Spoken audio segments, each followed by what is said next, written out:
Բակրատ Սրբազանը ըստ մեղադրանքի։ Այն հոդվածներով ինչով որ քննչական կոմիտեն արդեն հայտարարել է, ահաբեկչություն, զանգվածային անկարգություններ, իշխանության բռնազավթում, ծիծաղելի հոդվածներ, տվյալ դեպքում հաշվի առնելով անձանց,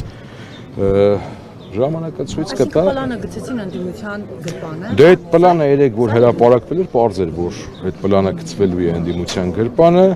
թե ինչ ֆորմատով այսօր արդեն երևաց։ Քննչական կոմիտեն նկարներ է հրապարակել Զենք զինամթերքի, որտեղից է Ես դրանք։ Սրբազանի տանը գտնվել եմ, որևէ այդպիսի բան չի հայտնաբերվել, բայց մի հետաքրքիր տենց ծիծաղաշարժ նկար տեսա, այնտեղ նկար Զենքի նկար էր հրապարակած, կողքը Զենքի թույլտվության վկայականը, այսինքն պարզ է, որ այդ Զենքը ինչ որ մեկինն է, որ ես գիտեմ ավելի ճիշտ մանրամասները ումն է, բայց այս բան ինչ ասեմ,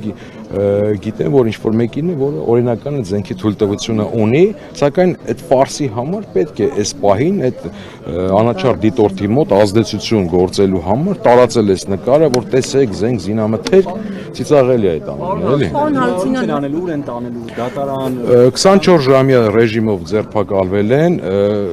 24 ժամվա ընթացքում պետք է տանեն դատարան, կալանքի միջնորդություն է ներկայացվելու։ Սրբազանին կալանավոր։ Այո, կարծում եմ հենց առաջնային իրենց գերխնդիրը բացի հասարակության մոտ այսպիսի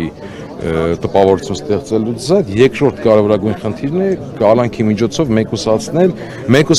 այն անձանց, այն գործիչներին, որոնք հեղինակություն են վայելում եւ որոնք կարող են այս պահի դրությամբ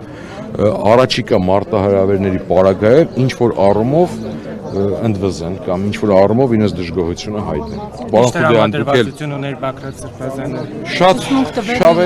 շատ լավ էր տրամադրությունը, ձանձրանում էր եւ հումորով էր վերաբերվում, չէ, ինքը մեզ չի լսում,